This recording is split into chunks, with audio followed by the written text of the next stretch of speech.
From Hong Kong, Chicago, and the city of Stoke-on-Trent, this is the Classic Lenses podcast. Hello and welcome to episode 81. My name is Simon Forster and I'm joined by Johnny Sisson and Perry G. Hello, Johnny. Hello. And hello, Perry. Hello. Well, I've got to say, I'm glad to be back. Hopefully, I won't succumb to a connection failure like we did last week. I've got to say, it was slightly surreal to listen to the show without being able to change its direction and shout at you guys. But on a completely different note, I'm really looking forward to hearing more about lobster sandwiches and variations of which, as such. Lobster rolls. Lobster rolls. Lobster rolls. So what's the difference between a lobster roll and a lobster sandwich then? So you use something, a lobster roll, like its shape is longer, so it's more like almost a hot dog shape. So you'll see like baguettes or croissant style buns, but usually it's like a hot dog style bun. Whereas a lobster sandwich is where you get like two pieces of bread, you know. Yeah, it would just kind of fall apart. I mean, they do have lobster clubs in Nova Scotia, like a club sandwich with lobster instead of like other stuff. Yeah. But yeah, the roll is basically, think a hot dog with like one piece of bread that's like kind of cut but not fully all the way through. Because the lobster has to sit there, right? So you don't want it to fall through the middle of the bun as you're eating it. Right. Well, let's get things back on track. And what's the weather like in Chicago, Johnny? Oh, Jesus. That's back on track?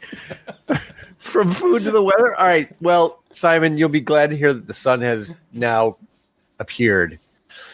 So it's sunny out the window, and it's probably going to be like stupidly humid again today. It was really hot and humid yesterday, and I wasn't happy. So I'll try not to be too surly here today. No, it's very hot and humid as it's supposed to be in summer. So well, I think I asked that this week because you've been on a different podcast, haven't you? Oh, Simon! Oh, don't say I've disappeared. Not again. You're winding me up, aren't you? I'm still there. I came close to having to bleep myself then. We can't hear you, Simon. No way. Seriously. Oh, you're back. Are you? You're just winding me up, aren't you? No. Oh, okay. All right. Well, even though you just said you're not, I'm not entirely sure I believe you. But anyway, let's move on. And I was going to say the reason why I asked you about the weather was because you were on a. There's something strange going on in the background there. But I asked you about the weather because you were on a podcast, weren't you, Johnny, the other week? In fact, you were on the Grainy Days podcast, and that was the very first thing that they asked you. Sorry, I'm laughing because the smoke alarm is going off in my flat here. So I probably should go see why that's happening because it's going to probably keep doing it. So it's I'll not be going right to back. stop, is it? Okay. No, hold on. I think we'll. I was going to say we'll take a break, but you never know. I know. Let's talk about you, Perry. And you've been back for a week. Have you been gassed this week? I have not. We managed to get through a weekend without any tear gas getting fired, so that's nice. I mean, I finally mustered up the energy / courage to go out and shoot some of these protests again, because it's been a little bit weird recently because people are worried about what the authorities are going to do with any photos. So the general vibe has been a little bit less photo friendly. But after the cops got really heavy handed, basically every time there's any kind of protest or rally, which is pretty much a daily occurrence now, there's press everywhere. So I actually felt pretty comfortable going out there and just sort of either being in and among the crowd or just with the press. So that's cool. But the actual photographers out there, the press photographers are the real heroes. Those guys have balls of steel or whatever the female equivalent of balls of steel is, because they're getting some amazing shots, and I can't imagine how many times those guys have been tear gassed already. No, it's incredible, and you've posted a few shots with the Leica King of Bokeh lens as well, haven't you? Yeah, I did. I went out and shot. There was a protest literally in my neighborhood, like outside my window.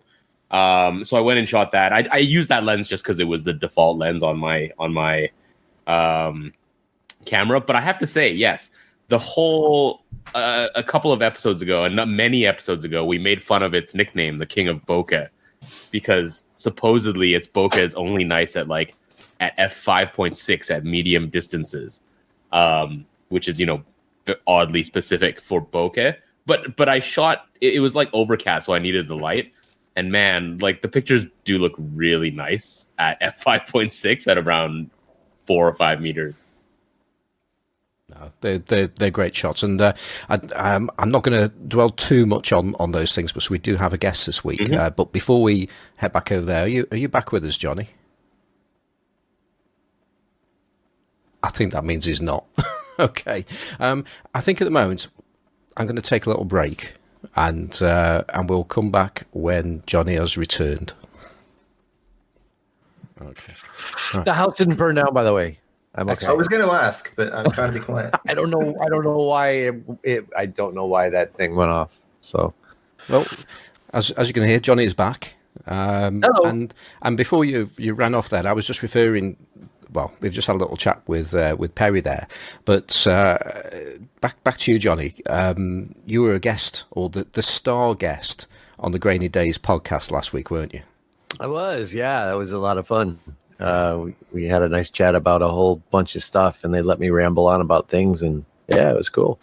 It did sound like it was. It's actually the first time I've listened to the show, so. Is it always about Fuji digital cameras? Is that what the show's about? Only when they know that Simon will be listening.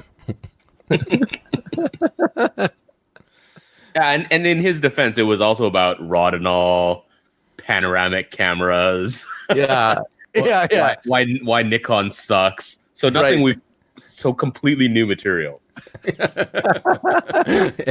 yeah. So if you want to hear everything you've ever heard Johnny say in the last if you want to hear months, if you want to hear my stump speech in a different format in a different place, there you go. I'm sure there were some things that I hadn't actually heard you say before. But and actually there was some really good detail on your methodology for how you get the look of your photos as well. So well worth taking a trip over there. It was a good show, and it was great to hear somewhere else.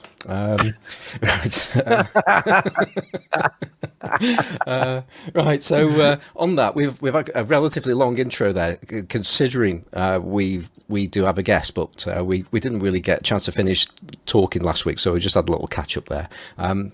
So this week.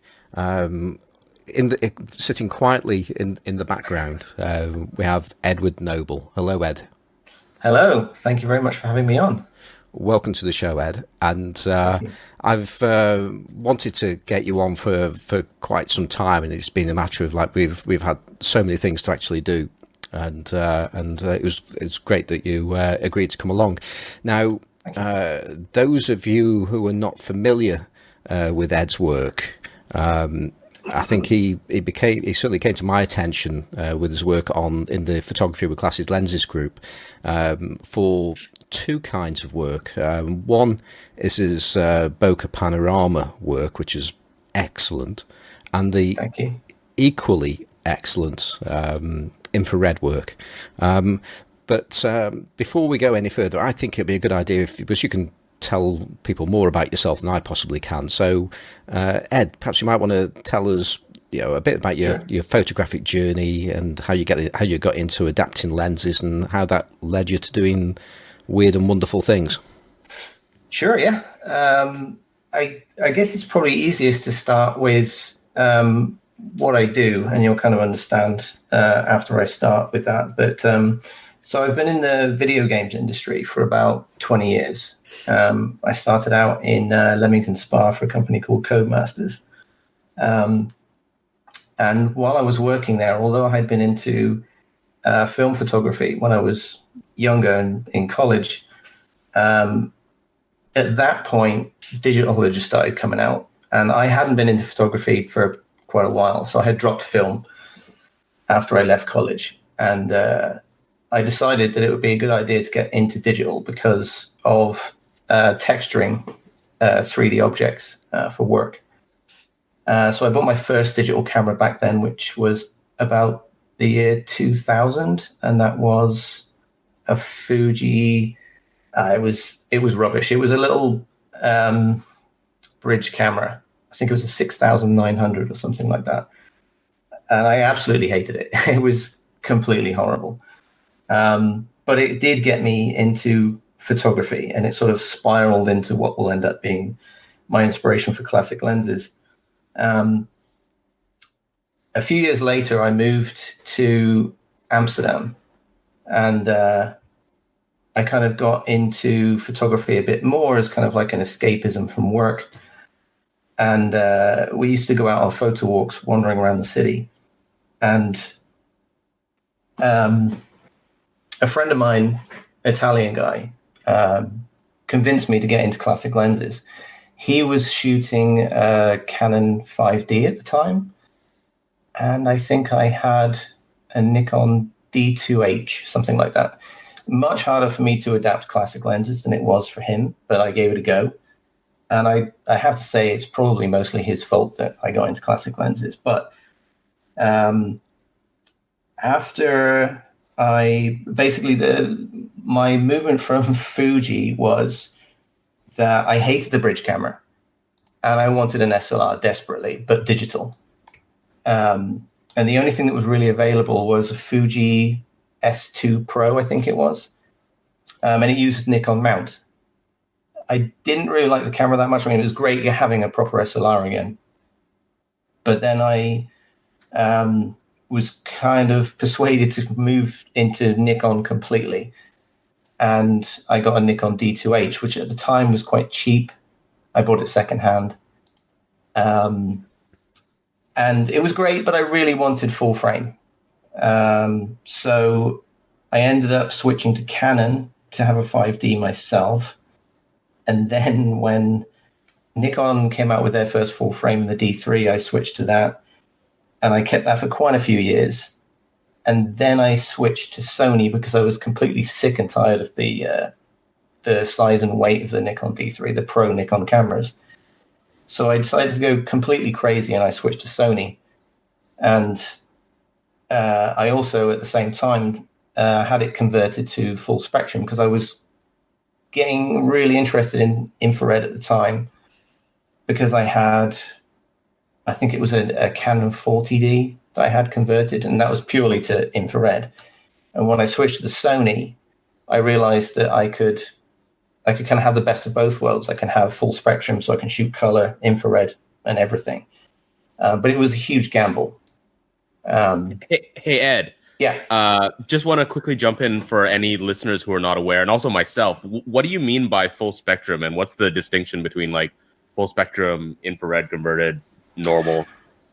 Okay, so most cameras you can shoot infrared by just sticking a filter in front of your lens. Mm-hmm.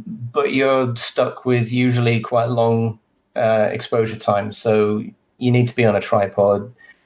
Most subject matter is kind of off the table, like portraits and stuff like that, because the shutter speeds are just too long.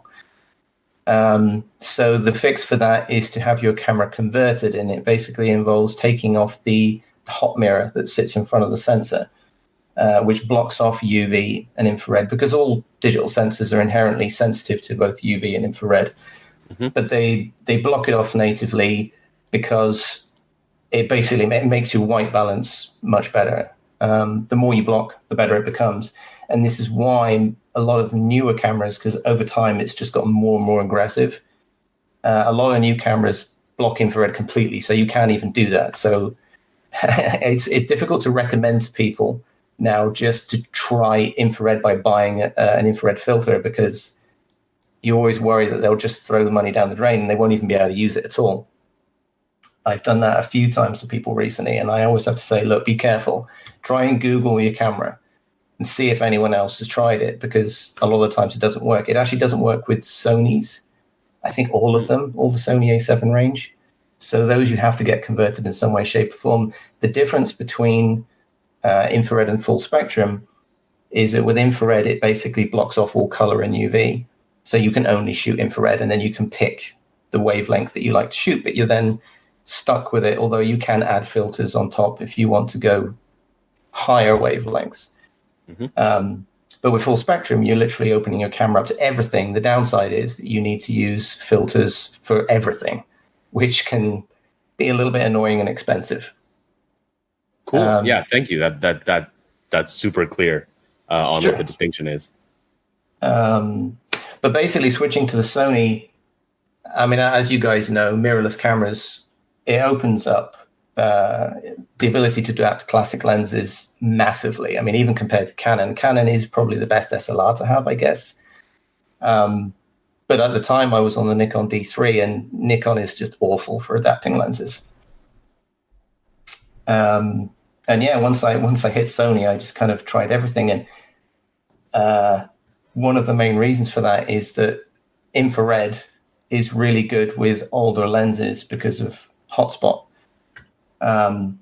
So if you can adapt older lenses, it's not only cheaper, but it's usually much better image quality. Obviously, depending on your classic lens. So was I think you've sort of said that. So is it a case then that being able to use older lenses was one of the drivers so that you could actually get the most out of your IR work? Was IR effectively the main driver for you for getting into old lenses? No, that was completely lucky. I actually had no idea at the time what made good infrared image quality. I mean, Hotspot's not the only thing that destroys infrared image quality, but it is the main one. So, Ed, when you say that hotspots are sort of what ruin images most for infrared, what does that mean, and like, what does it look like? It's not something that always affects infrared photography, but in certain conditions, it's really bad. It's really bad if you are facing away from the sun, shooting a clear sky, for example, because clear skies in infrared are generally very dark. So if you have a dark area in the middle of your frame, but then you have bright areas around the outside, a classic thing for that is if you have any kind of sunlit foliage around the outside edge of your image. And basically what happens is any brightness from the frame becomes amplified in the middle where it shouldn't be. And it's all to do with the light reflecting off of the coatings, because the coatings are not built properly for infrared. So instead of absorbing or reflecting stray reflections out, they get reflected back in. And it's also made worse from digital cameras because the digital sensor is reflective. Or not only the surface is reflective, but the surface of every layer, usually there's 3 or 4, are reflective. So each one of those is reflecting the stray light back to the rear element of the lens, and then it comes back down to the sensor again into this nasty spot where you shouldn't have any light, basically. Is that the same effect that you see on some like infrared photos using film, where like trees are a very popular subject for infrared, and sometimes you get this like intense glowiness? No, the glow that you used to get classically with infrared film is because of the film layer itself, and I think that's generally considered quite a pleasing effect. Yeah. Yeah, no, that's not really the same. And digital doesn't really do that either. I mean, you can add it in post, but no, it's something that really only happens on film, and it's probably one of the big advantages to shoot film in infrared if you can. I mean, there are a few infrared films still available. Mm-hmm. But yeah, another good thing to talk about would be when I first had my Sony converted, I pretty much had no money left. I bought the camera, I had it converted, which isn't cheap, and then I realized, oh damn, I've got no money left. And I think this was another thing that really got me into classic lenses, because you can get some incredible bargains. I knew I wanted something that was close to 50, relatively fast, not too big. And I ended up getting a lens which you guys have mentioned before, the Konica 40 1.8. And it's a at the time, I thought, wow, I've really lucked out. This is an absolutely fantastic lens for hotspot and for infrared. It's pretty good, but it's actually one of the worst conical ones. It's still better than so many other modern autofocus lenses. So it is a really, really good, cheap option to start out with, and I'm glad I had it. I still use it to this day. But conical lenses in general are fantastic for infrared. Interesting. To be honest, there's a few. I've recently discovered that the older Olympus lenses are also really good. And they're also nice because they're really small, much smaller than old conical lenses. So when you say older Olympus, are you talking about just OMs in general, or the older silver nose versions of the OM lenses? Yeah, I think most of the ones I have are the silver nose ones. I think you can generally tell the older ones because, and maybe you guys can correct me on this, but I think the older ones have a letter before the Zuko brand. So they dropped that, I think, eventually. But it used to be like G Zuko or H Zuko, depending on how many elements they've got. I must admit, I've not actually noticed if they did do that. I didn't think they had, but you might be ahead of me on that one. But certainly, the older ones can be easily identified by the fact that the front edge is polished instead of painted. Hence why we call them silver nose as opposed to not silver nose. And it's the silver nose lenses are single coated, I believe, compared to multi. Well, actually, I think there's a bit of a crossover period because I think some of the non silver nose lenses can also be single coated as well. So it's not quite a hard and fast, but certainly I think if you see a silver nose, then it will be single coated. So I guess that's one that's single coated. The lesser coating is helping with your infrared, I guess. Yeah, sorry, go ahead. No. That was pretty much it. I was just going to clarify that the letter nomenclature before the Zuiko, it didn't end with the silver nose. I'm holding my OM 28 3.5 right now, and it's not a silver nose, but it has the G Zuiko. So I think Simon's right. Okay. Yeah. I mean, it definitely. I think it has to be something to do with the coatings. I've noticed a bit of a trend with Nikon F lenses as well. Like the older non-AI F lenses seem to be better than the K version. And they seem to be slightly better than before they went to AI. You can see a little bit of a trend if you look at my hotspot list, but it's still a little bit broken as well. There are some standout ones in each. I think it might be just worth mentioning there. You've just said something that doesn't get said very often at all. When you just said the K version of Nikon lenses, and that's. I first came across that completely by accident because I bought a set of lenses at an auction and thinking that they were AI lenses, and because I looked at them and thought, oh, well, that's good. They're not pre-AI because I was after AI lenses, and bought them back, and I realised, oh, these are not AI lenses. They are pre-AI, but have the same bodywork, if you like, the same bodies and design as the later AI lenses, and quite possibly in some cases they're probably the same optics, but they only occurred for a relatively short period. I think there was only about maybe a year, maybe 2 years that these K lenses even existed. So hence why you don't really get many people talking about them, but they can catch people out, such as me, that they think they're getting an AI, but it's still a pre-AI, which means that the on the mount at the rear of the lens, it's not cut away in places to allow the auto indexing to work. That's probably quite a cack-handed way of describing it, but it's the architecture of the rear of the lens is exactly the same as a pre-AI lens, which means that you can't just go ahead and just put that onto a modern Nikon DSLR without potentially breaking your mount. So I just thought I'll point that little bit of the K out there. Yeah, I think you're right. It's because they have the rubber focus grip, right? You kind of assume that they're an AI, but they're not. Exactly. Yeah, I mean, that was one of the things. I had a few people ask me, like, which version of the Nikon lens shall I buy? And I tend to make it easier and just say, get the one with the metal focus ring, because I know damn sure that's definitely a pre-AI. Usually the F version. That's it. But I think that the K lenses do have updated coatings compared to the older lenses. So yeah, it's probably best. As I say, I think just aiming for those all metal lenses makes more sense for use with AI.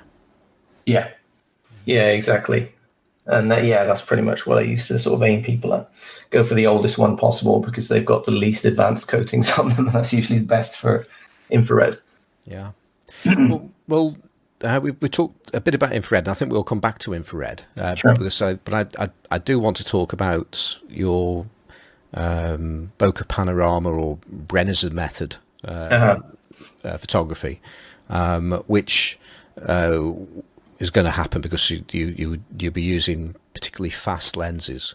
But I've seen you engaging in conversations with people about the relative not so much focal length but aperture, and some of these shots you come in have got like a sub f1 aperture in terms of equivalency and things like that, and that's always led to debates. It does. Yeah, and so I was going to say, if you perhaps you might want to just talk a little bit about what these Bokeh Panoramas are, or Brenners, or whatever the correct term is for these, what they are, and how you do them. I guess the correct term is a little bit controversial. I tend to favor something like Bokeh Panorama purely because it's neutral and doesn't claim that someone invented it, because they didn't really. I mean, I started doing the technique about 10 years ago, and I think Ryan Brenner did it about 12, but then plenty of other people have come in and claimed that they did it way before he did, and I'm sure that that's true. So I don't know. It seems like such a simple technique anyway, because it's literally just a panorama using a fast lens. It doesn't really feel like you need to shove someone's name in front of it anyway. But that was my general thoughts, and that's why I went for the kind of neutral naming on it. But so the basic principle is find the lens with the largest aperture that you can, and that's not the sort of lowest f-stop, which I'm sure you guys know, but dividing your focal length by your f-stop to see what your physical aperture diameter is. So find out the biggest one that you've got of that, and then shoot a sort of multi-row panorama, as some people like to call it. And I mean, there's a lot of advice I would say for people to this, like try and shoot as close as you can, usually kind of uncomfortably close. When people start out with this technique, what they tend to do is if they're going to shoot a person, for example, they'll frame the person in one image, and then they'll shoot around them. And then once you get your final stitch image, the person's just a tiny little element in the scene.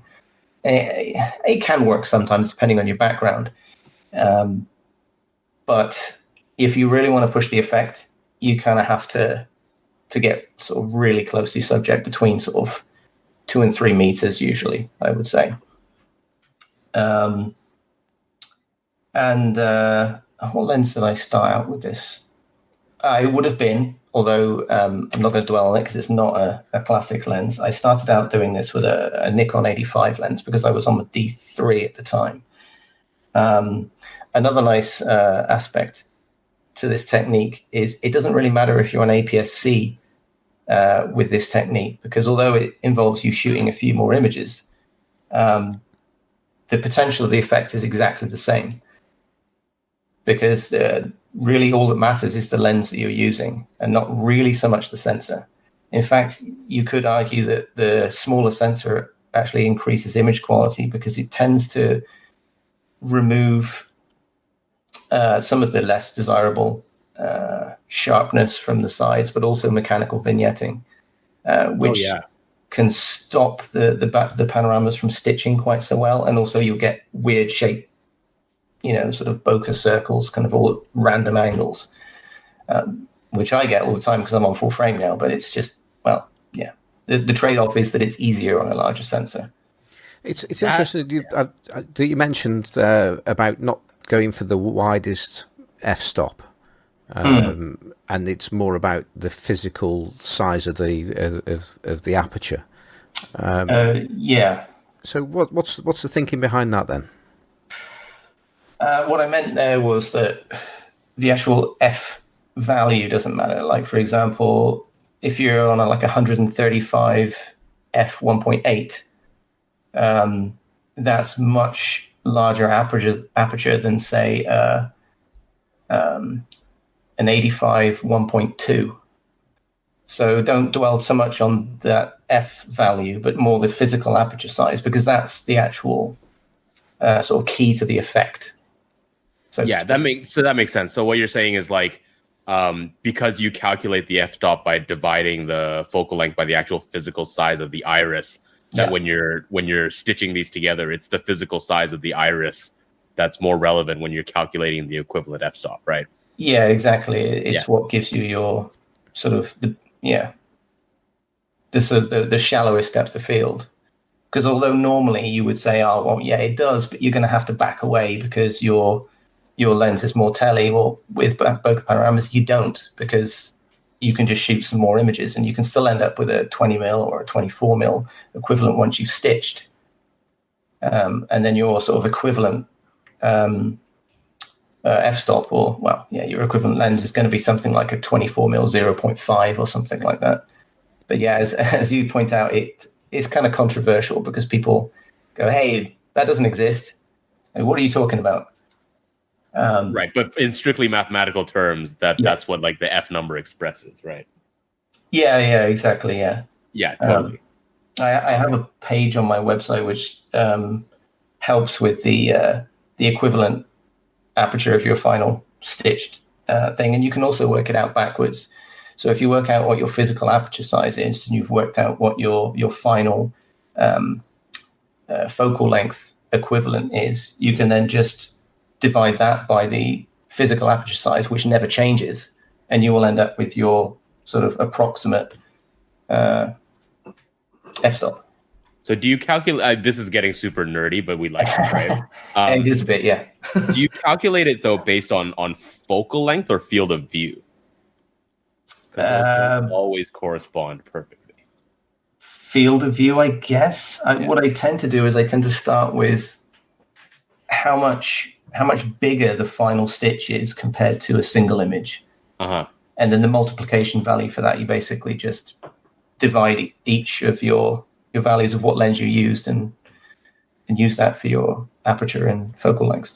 Ah, cool. And it makes total sense what you were saying about APS-C working better, because I mean, I'm just like thinking about even a normal pano stitch that you might do, and you know, things like vignetting or weird edge aberrations make it difficult. So does that mean therefore that, you know, you want basically like the most well-corrected lens that you can get in order to do these effectively? Because I'm not quite clear on why you would say that if the image quality is better on APS-C because you're getting like the middle part of the image circle, why is it there then easier to actually do the stitch on full frame, as you mentioned?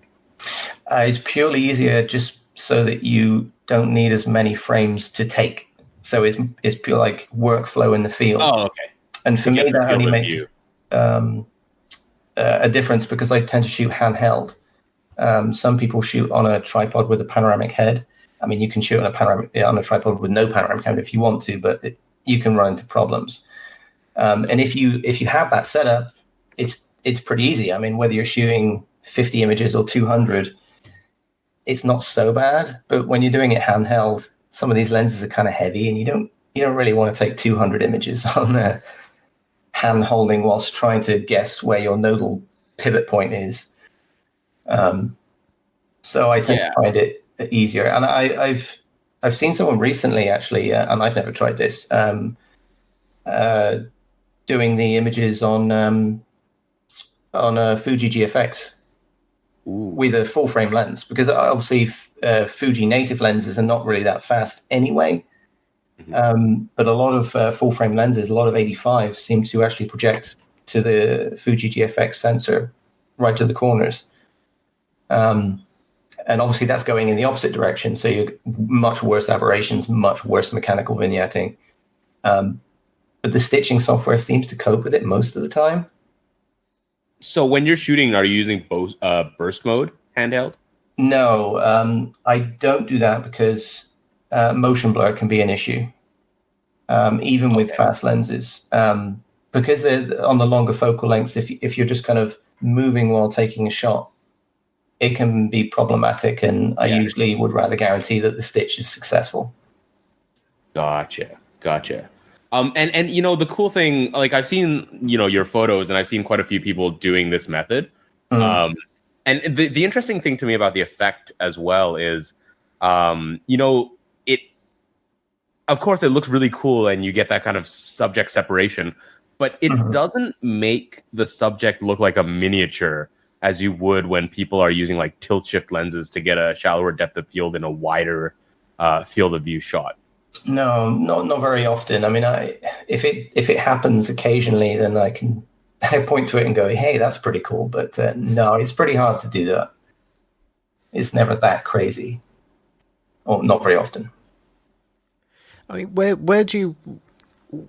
I'm just thinking. You're shooting these. Are you actually generally shooting wide open as well when you're doing these, or do you stop them down a little, or do you depend on the shot? That's another sort of controversial thing. I mean, I have a Facebook group for the Bokeh Panorama, so there's quite a few people in there that sort of, you know, we talk back and forth, and it's a very personal thing. I personally never stop down because I would much rather just push the effect as much as humanly possible, and also because you're effectively zooming out from any image aberration with the final stitch anyway. I find it kind of pointless, but that's me personally. A lot of people like to just stop down like a half stop or a stop, just so that it's that much sharper in the corners, or just less aberration, or just less hazy. I mean, not all lenses are hazy wide open, but some are. But no, I tend to just I'm always going for the biggest effect I possibly can, which is not necessarily the correct approach, but I haven't managed to break from that yet. Well, it certainly works for you. There's a couple of things that jump out at me when I look at your photos, and I mean they're all, yeah, the composition is exactly what people would hope for, but there's always something different about the object that you're taking, because there is distortion there, because you are. Some of these parts of the images are taken from different angles from others, and then it's stitched together digitally to form an image. So you can look at these and you see the object. They're recognizable items, but there's always a certain amount of distortion that I find really appealing. It sort of catches your eye because you're seeing the world differently to how you used to, and. The other part of this is, I suppose I'm noticing this a little bit more because I'm shooting increasingly in large format, which in some respects you're replicating large format, except you're going to another extreme, if you like. You're almost like going past large format, because the effective speed of your lens is as greater than large format will give you, although. Paradoxically, if you a larger format for a given focal length, you effectively end up with a shallower depth of field because you're using longer focal length lenses, even though they're not necessarily as fast as 35mm lenses, because you're shooting more at the telephoto end, if you like. Yeah, you end up with a shorter depth of field natively, if you like. But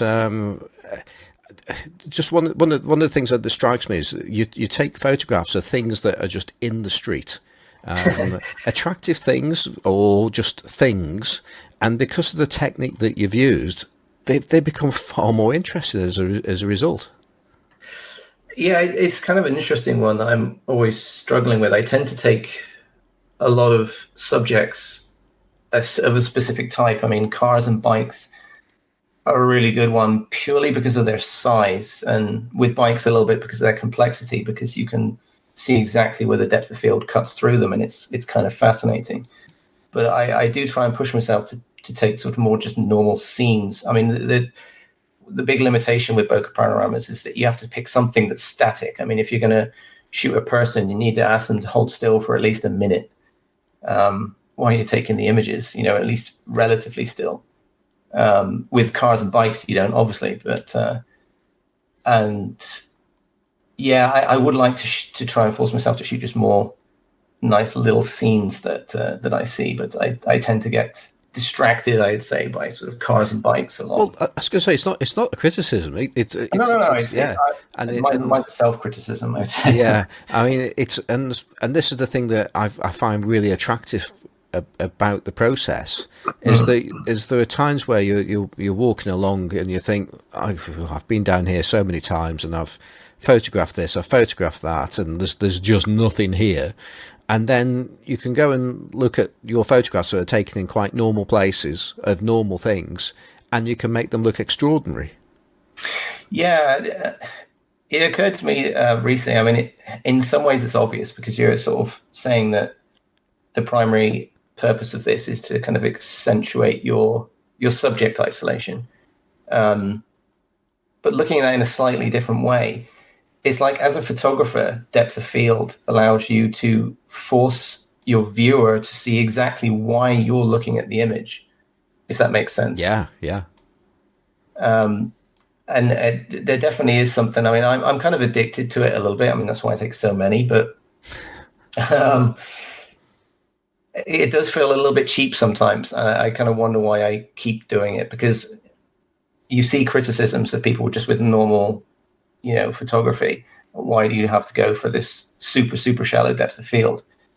And I think that's it for me. It enables me to sort of force exactly why you're sort of interested in the subject, and extend that to the viewer so they know exactly why you're taking it.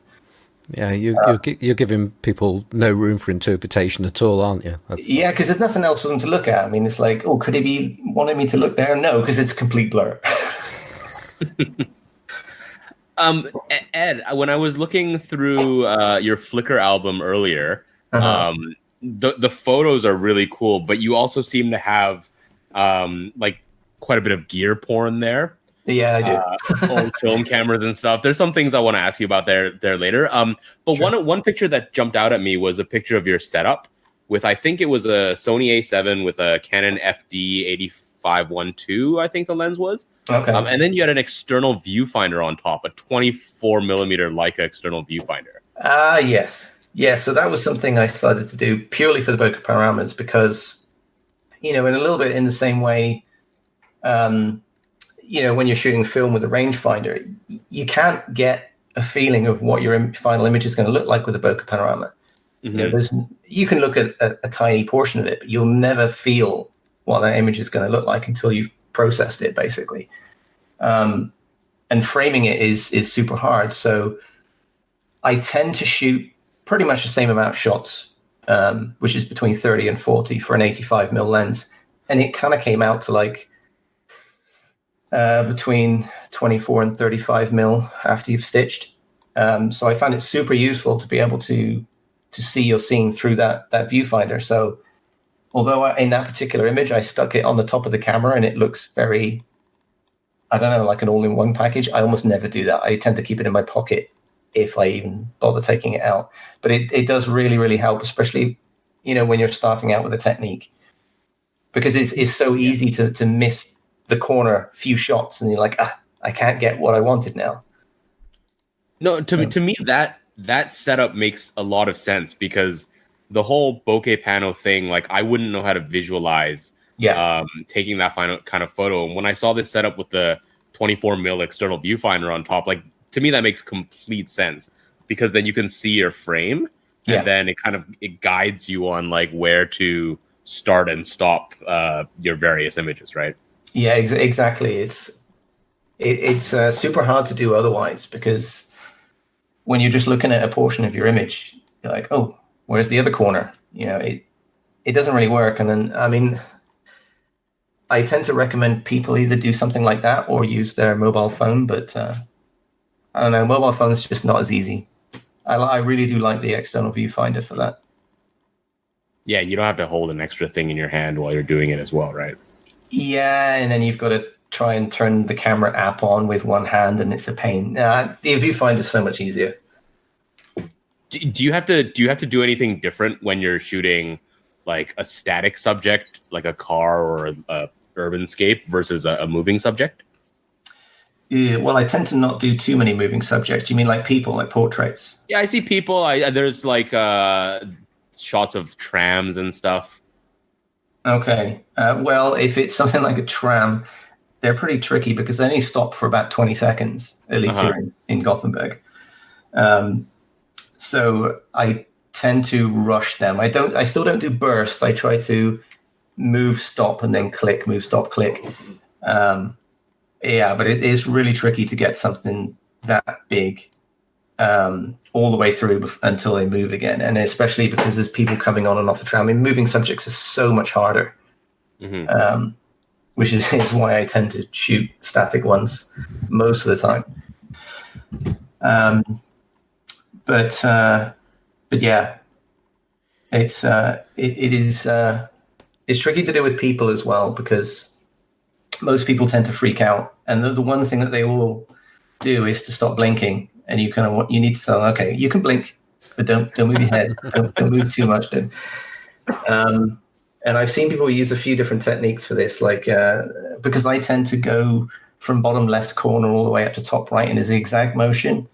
So it's not easy to tell the person, I finished now, you can keep going, even though I'm still taking a few shots.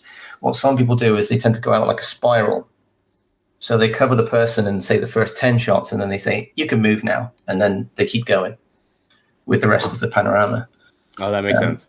It does, but it's really hard. So I've never actually managed to get that to work. So, talking of moving objects, Perry picked out an article that you did for what is it? I've lost the page now. Go to the top. It's Sony Mirrorless Pro. Yeah, and in that there is a photograph. It's a Bokeh Panorama, and it has 3 deer grazing in it. So, how did you pull that shot off? Okay, that was pretty tough. So I saw a bunch of people photographing. This was in Richmond Park in London. And I think I went out there specifically with the intention of looking for deer, not to take bokeh panoramas, but just to take random shots. And I had a 135 f2 lens on me at the time. And I thought, maybe I'll give it a go. And so I basically walked in the same way that I take a lot of nature shots. You kind of walk in, take a shot, go a bit further, take another shot, just in case they move out of the way. And then you think, well, that was as close as I'm going to get. And I managed to just keep getting closer and closer. And I thought I could just take a bokeh panorama with them, because they're kind of grazing. They're moving very, very slowly forward at the time. But I thought, yeah, I can probably pull this off if I shoot fast enough. And I set the camera up with all the right settings, because with this, you have to set everything to manual focus, manual aperture, manual everything. I mean, if you're shooting JPEG, you need to do white balance as well. And I had it all set up, and I basically rattled through the panorama, and I realized, because I was kneeling down at the time, and it would take me quite a while to actually get through this panorama. And I thought I'd done okay. They'd moved a little bit. I thought I'll probably fix whatever it, messes up in post in Photoshop.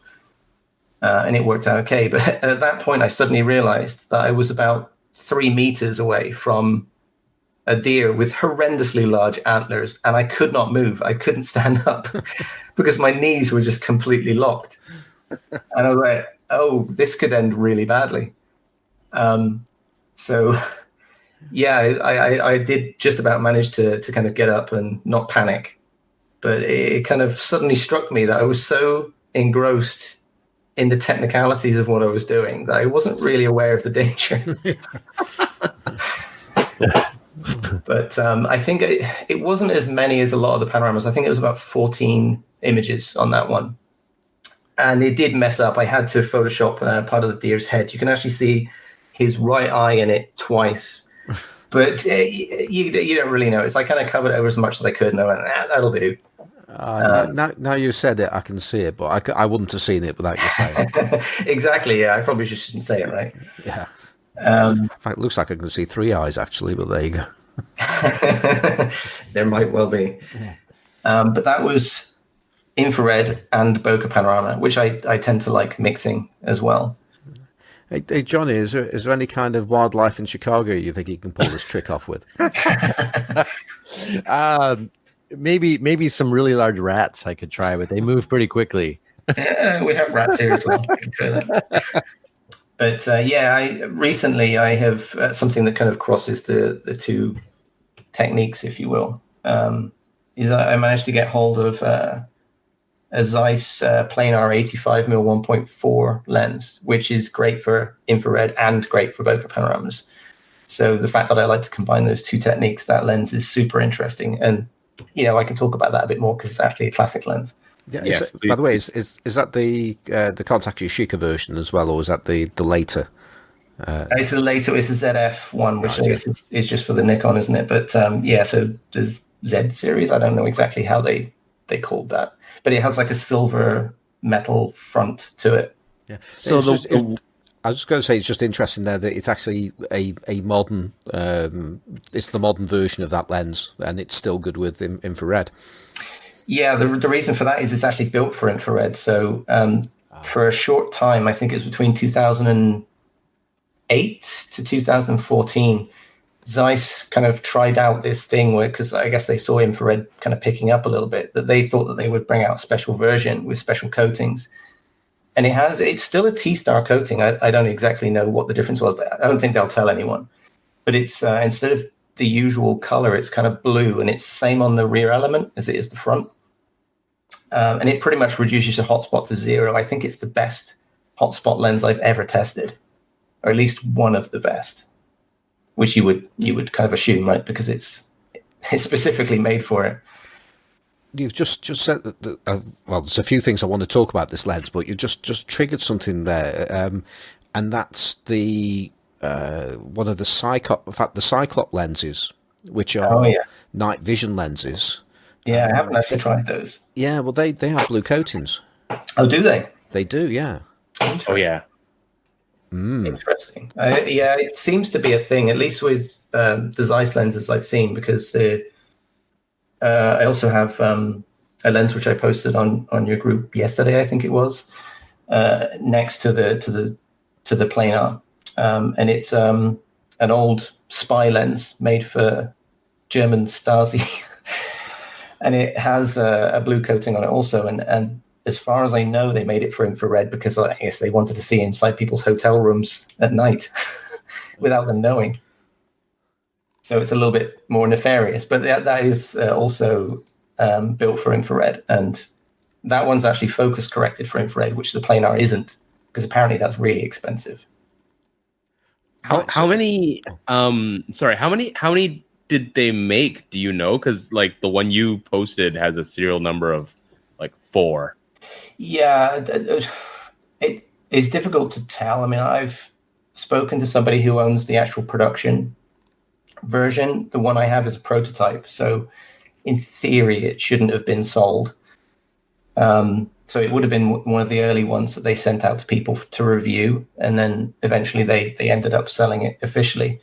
So the official ones had like a locking mechanism on the aperture and focus ring because they were mostly made for industrial use.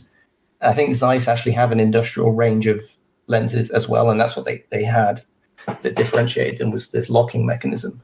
So the fact that mine doesn't have a locking mechanism and has that stupid low serial number means it's a prototype, as from what people told me. I think it was when I posted that on your group that someone came in and said, that's a prototype, you shouldn't actually have that. And I'm like, oh, okay.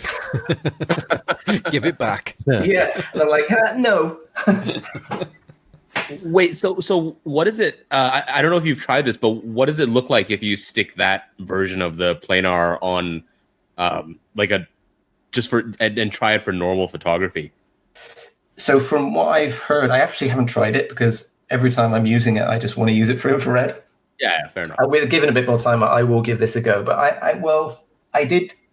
I did try it, but I didn't actually take any images of it. I think I was trying to take pictures of my friend's cat that I was looking after. But it looks like it actually hotspots in color as a blue circle, which is interesting. I haven't actually figured out a reason for why that might happen, but it's interesting. So is that a blue circle in the center of the frame? Yeah, it doesn't always do it. You have to be pointing it sort of very high dynamic range scene for it to come off. Like you've got some real, bright outdoor scene in the background, when you're kind of struggling, it's all whited out, and then it starts to happen. Because that sounds like a problem that I don't hear many people talking about it now, but a couple of years ago in photography of classic lenses, there was lots of talk about certain lenses having getting a blue patch or some kind of patch in the center of the image that just wasn't there, and the common denominator between these lenses, and it was used in the method that you just described there with the particularly bright scenes. And the view ultimately was that it's due to the rear element being pretty much flat, and then light is reflecting off the element and then back onto the sensor. It sounds very similar. So I'm just wondering if the rear element on that lens you have is flat. Maybe I'll check it out next time I have a look at it. Yeah, if you can feed back into the group, that'll be good to hear. Yeah, sure. Yeah. Another lens I have was very good, and I won't talk about this much because it is an autofocus lens. It's not built for infrared in any way, but it's good for infrared. And someone told me it might be because it has a rear window on the lens. So maybe it's because the rear element is either not flat or it's further away and it's kind of covered, like framed out. So I have no idea whether that really is it, but so what lens is that? It's the Sony Zeiss 55 1.8 for the Sony A7. Oh yeah, okay, yeah, the long one. Yeah, it has like this little sort of flat window at the back. It's not an element. I'm pretty sure the element's further in. So why would that window make a difference? Because I mean that lens is outstanding, right? It's an autofocus lens, so we can't really talk about it. But I know at least one of my lenses. I think a Zeiss 85 f4 ZM has the rear window as well. Okay. Yeah, I'm not sure exactly why it would do it, but someone pointed out that might be the reason, and I was like, okay, maybe. It'd be interesting to know what just the general reason is why those lenses have even got it, because the vast majority of lenses don't have it. Another lens I can think of is I think it's AIS. There's two versions of it. You've got the 80 to 200 Nikon.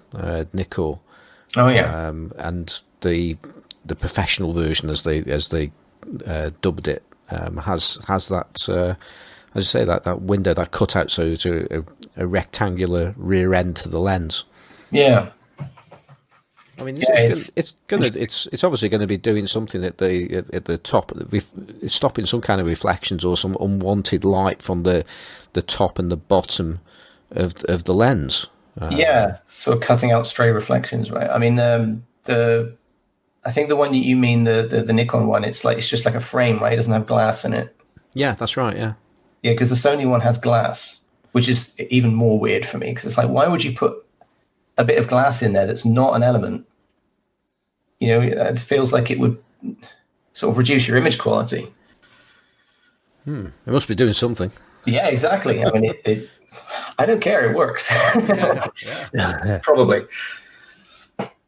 But yeah, I have a bunch of other lenses that I really love for the Bokeh Panoramas. I think my favorite one is the Canon FD 85 1.2 L. And people always think that I'm kind of joking every time I say it's L. It's like I'm boasting because it's like, oh, it's the Pro one. It's like, but the L is the cheaper one. Because I don't know if you guys know, but if you go for the non-L 85 1.2, it's like double the price. I didn't even know there were two versions, to be honest. It's just older. I mean, there's nothing different about it, because people who then buy that one because it's I guess it's a little bit more rare. They're like, oh, it's spherical because it says spherical on the front, but the L is spherical as well. There's actually no optical difference to them, but yeah, they like saying it because it says spherical on the front. Yeah. Yeah, yeah. But yeah, that's probably my favorite lens because it's so small. I mean, even with the adapter on mirrorless, for a 1.2, it's really, really small. I mean, for the sort of Bokeh Panorama effect, it gives you a 71 mil aperture. I mean, the only way you can get bigger than that is if you go for 105 1.4 or the 135 1.8, and they're both massive lenses. Mostly because they're modern autofocus lenses and probably better corrected, but yeah, I really love that lens because it's so neat and small. I mean, if you think about the fact that it has a 71 mil aperture, the filter thread on the front is 72, so it's only a 1 millimeter difference between the actual aperture and the filter thread. It's a very neat lens, that, and yeah, I tend to like walk around with it because it's just not too big and not too heavy. Yeah, there's something about those older, well, the FD lenses, but they're not all the FD lenses, but they're really the top FD lenses. So yeah, the 85 1.2, the 135 f2.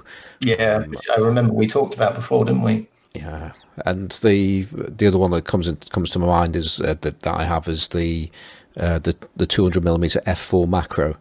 Okay, which is a incredible lens.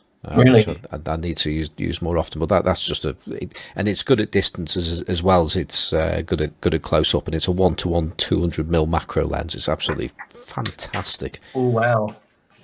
Yeah, that sounds like one I'm going to have to try out one day. yeah. I don't know how big the iris is. How big the iris is. So, but I don't know how good it should be good anyway, because f4 at 200 mil is got a very small depth of field anyway. The problem is just how many shots you're going to have to take to fill your image, really, to make it a proper sized image. Yeah, I tend to draw the line at 135 because I tend to like a wider result as the end stage. I mean, if you're happy shooting just 9 images on a 200 mil because you only want 100 mil equivalent, then yeah, that's fine. But that would give you about a 50 mil aperture, 200 f4. So it's the same as a 50 mil f1 if you look at it that way. So I've been quietly kind of listening and looking at your photos, Edward, and I'm really kind of fascinated by them because they're so different from, the way I do stuff personally. So I'm always interested in things like that, and getting someone else's kind of insight on how they work. And I mean, what's really interesting to me about especially the Bokeh panoramas is the element of time in the photo, because obviously they look like a single moment, but it's taking you a little bit of time to make them because you're taking several photos and then compositing them sort of into a single moment. But there's obviously some time that's elapsed, right, during the making. Yeah. That's a really good question, actually. Yeah, the one that really jumps out at me is the one that Perry mentioned earlier. It's one of the train shots, and it's the one with the conductor, and it's a night scene, and there's some people sort of departing off this tram. And to me, I'm really fascinated by that one because, obviously it sort of looks like a single moment, but it's a longer moment, right? Yeah. And I find that really interesting, and also like it's almost not really a photo in that it's not about a single moment. It's something that you really could only have created digitally, which is like this longer ongoing moment of time that is kind of compressing time to look like a moment, if that makes sense. So I don't know. Yeah. I'm kind of going down this philosophical rabbit hole of the fact that digital photography and photography are really two different things fundamentally. Yeah. And I'm wondering about the relationship of time in the images and how you think about it, because I'm also looking at another series of photos you have, which are the ones you call motion on your website, where it's again, it's a single moment, but it's an elongated moment, but you're seeing the motion of time in the photo. Does that make sense? It's like the same amount of time maybe as some of the bokeh panoramas, probably shorter, but it's definitely shorter. I usually, well, it depends. I mean, like a second or so, it's right? definitely shorter, especially in processing. I mean, processing the panoramas it can be quite time consuming. Yeah, and I guess that's what kind of where I'm going is that the difference between photography and digital photography is that the digital images are sort of made for the viewing screen, if that makes sense, right? It's like processed to be viewed in a different way. And I mean, I do find it really interesting. I mean, it's a weird philosophical question, but I wonder how you think about time in your images or is it not really part of what you want to represent? Is it more that, I guess, is it more about that final result that's kind of processed to look like a single moment? Does that make sense? I would say it probably is more like a technical exercise to see if I can capture something. Well, at all, because I mean, the problem with the panorama is if you don't capture something to make it look like a single moment, you generally got something with errors in it. A lot of these images where I would fail to get the final result would be ones where you have people cut in half because the stitch took one of the bottom of somebody, and then when it got around to the next portion, they weren't there anymore. But have you ever thought of leaving that? Or I have on occasion. I don't think I've put any on my website, but on Flickr, I think I had some with someone's foot in it, just as like an amusing sort of element to it.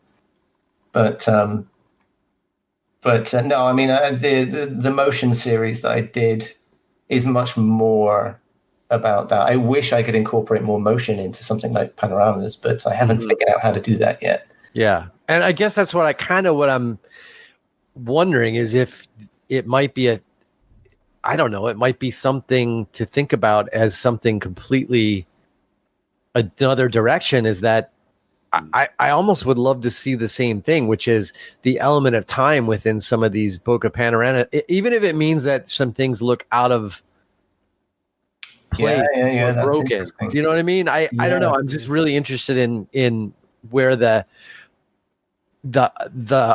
to me, like where it all breaks down to where the moment starts to seep back into the image. You know what I mean? So you start to see the passage of time in the making of what looks to be a single moment that isn't a single moment. To me, I'm really fascinated by that idea, and I'm kind of like trying to imagine what it might look like.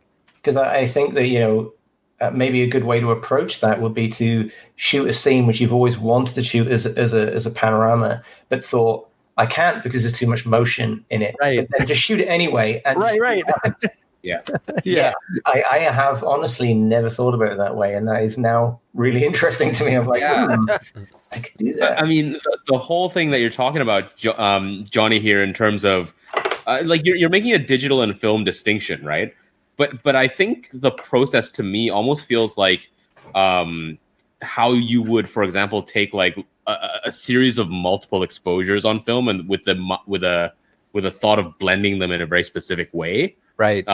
Obviously, it would be a huge pain to do this on film, but like you've planted like the same kind of idea in my mind too, of setting up like a rolly cord or something somewhere and just taking multiple exposures of literally the same scene to get that passage of time going. Because normally when you see multiple exposures, they are sort of two different scenes blended together, whereas the bokeh pano is like different chunks of the same scene and then blended together to give a more a different sort of depth of field effect, right? But from a kind of creative and artistic point of view, you can kind of combine the ethos of both of those, and I think use the technique so you get like the visually striking depth of field effect of the bokeh pano, but also that, as you mentioned, the element of time, but with the mindset of like a multiple exposure that you would do on film instead of something weird and serendipitous.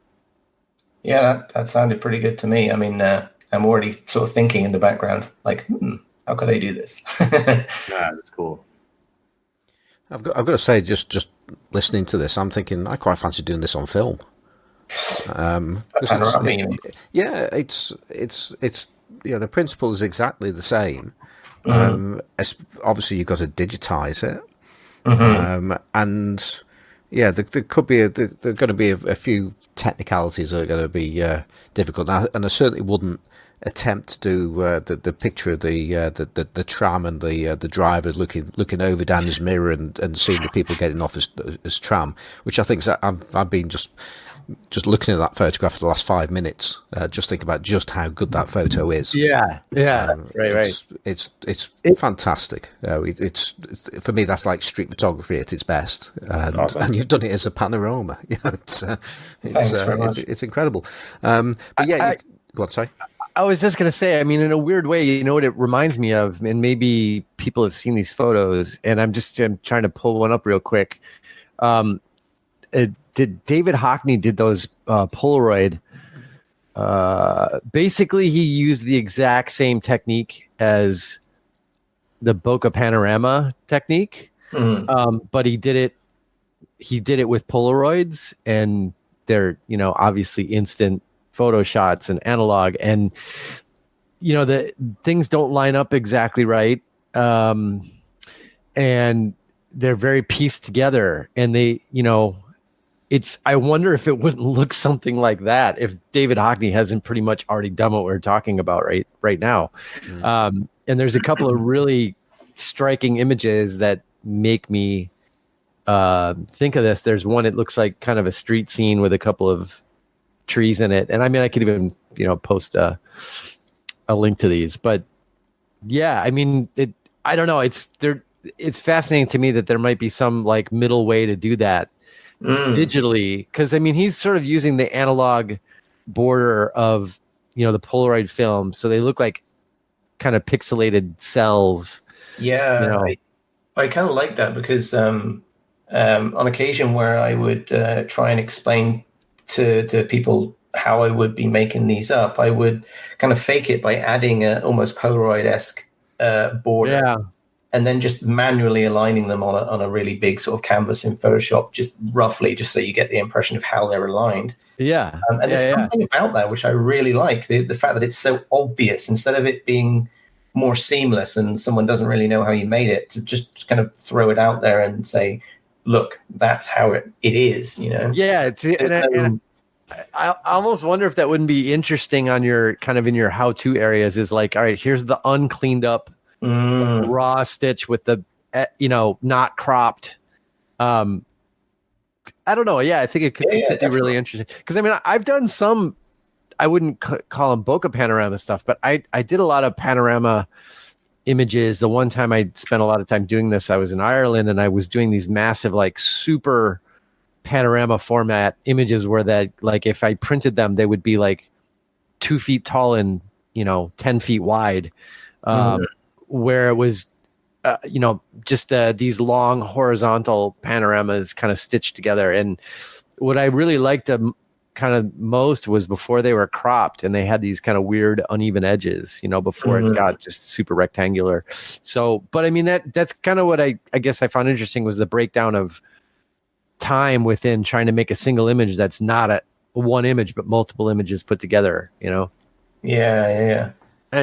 It's also interesting that you mentioned the large prints. I've tried to print some of these images fairly large, and like 1.5 meters across. Oh wow! And the effect, it jumps out more and more at you the larger you can print it, because normally with an image, it doesn't really matter how big you print it. It's kind of built to be viewed at a certain distance, so there's no point kind of just keep wandering closer and closer to the canvas, right? But with a Bokeh Panorama, it obviously, because it's made not just from a resolution point of view, but from an effect point of view, I think they would really be interesting to just kind of keep walking closer and closer to it, just to see how the effect would change your perception of the image. Yeah, and I think that'd be interesting too, because like I said, I think one of the big differences between digital photography and photography is that, like, I feel like a lot of digital photos are made with the the screen in mind. They're very pixel, they start as pixels and they're displayed as pixels, and I wonder, I think it would be fascinating to see some of those things printed, like standing in front of them really large, because to me, they're such a departure from true reality that when you see them back in reality as like a physical thing you stand in front of, I think they take on a really different character.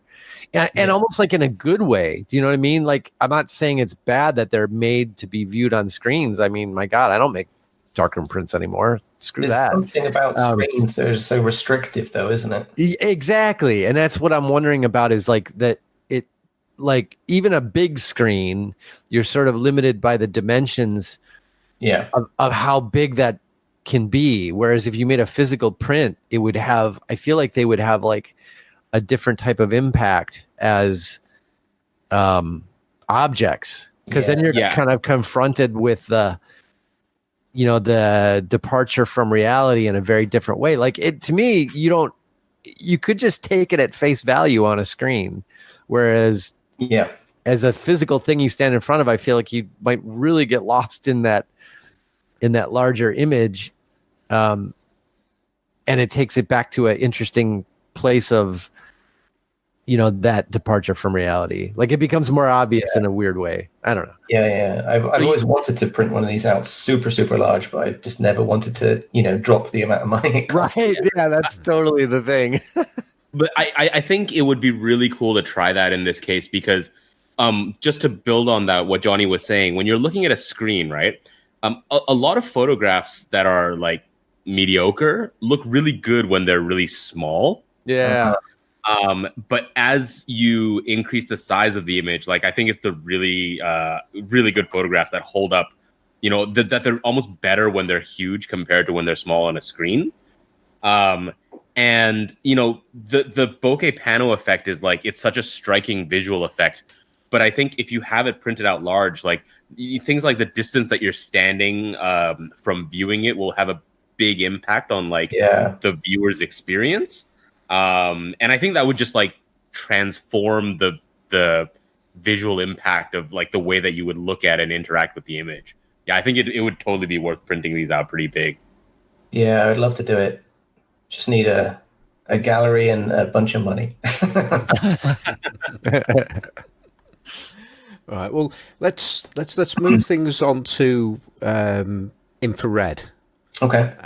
Because we've touched upon the technicalities of infrared lenses, and you've got an equally compelling portfolio of photos taken in infrared, largely in colour.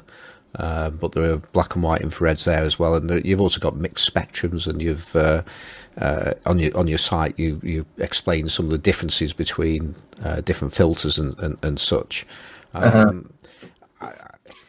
This is an area I've always fancied having a go at doing stuff on infrared, and you see things with false color and all sorts of things. I've never really understood what earth's going on with how you produce those kind of images. So perhaps if you can give us a bit of an overview on what you've taken your photograph with your wonderful IR lens and your camera's converted to do all this kind of stuff. So what comes next? I just point out very quickly to anyone who might be also interested that I am very enthusiastic about having very specific lenses for this, but you really don't need to if you're trying it out. I mean, it's nice to have one that doesn't hotspot, but most lenses are generally pretty fine. So it's not too big of a deal. It's not like you need to go out and buy a special lens for infrared, unlike UV, which is a completely different animal, and we're not going to get into that. But for infrared in general, the reason why I like, or I kind of chose to do a full spectrum conversion is because I do like both color and black and white infrared. Now, in theory, there's nothing to stop you from taking your color infrared and just turning it black and white, of course. But the reason why it's different is because a color infrared image, which generally has two colors in it for separation, is much lower down the spectrum. And it has separation because you're getting a mixture of red and infrared. So it's like from 590 nanometers up to about 1200. Whereas pure, well, I say pure, it's technically referred to as near infrared, not proper infrared, because proper infrared is much higher up the spectrum. But what your digital camera will be sensitive to, even if you have it converted, is about 1200. And if you go above red, then you're only just going to get black and white. So the false color one, which you mentioned, Simon, is basically when you've got a mixture of red and infrared. And you don't really get anything that represents any kind of reality out of it. And what false color is that once you've got your white balance as sort of good as you can get it, you swap around your red and blue channel, and it gives you a blue sky and usually by default like yellow foliage, but you can then push the yellow using the hue adjustment to whatever else you want. So if you just said there about swapping channels there, so you just explain what you mean by that and how you would do that. Well, if you're doing it in Photoshop, which is the way I usually do it, it basically, if you open up the channel mixer, you can pick a specific channel out of RGB, and you can swap red with blue by going to the red one and saying that it is only influenced by blue. There's like 3 different sliders for each of the other channels. Same for red in the other way around. Yeah. It sounds kind of annoying and technical to do that, but you can set up an action to do that very quickly, like just a button click, and it's pretty simple.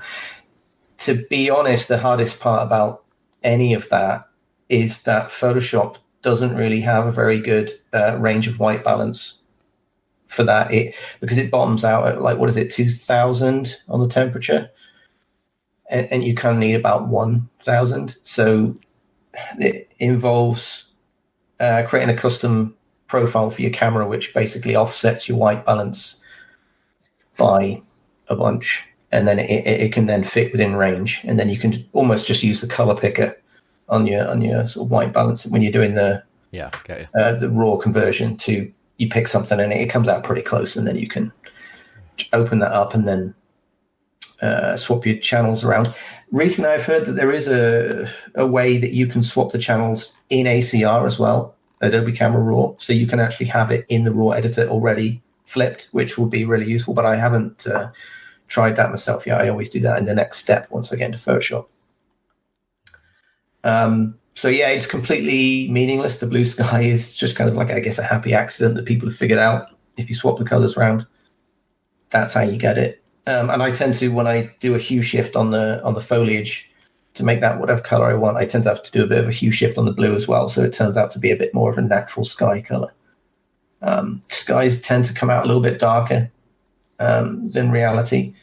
I don't know if you're looking at the mixed spectrum one that I've got on the sort of homepage of the photos. It's got 3 images on it. One's black and white, and then the middle is color, and then on the right hand side it's the false color infrared.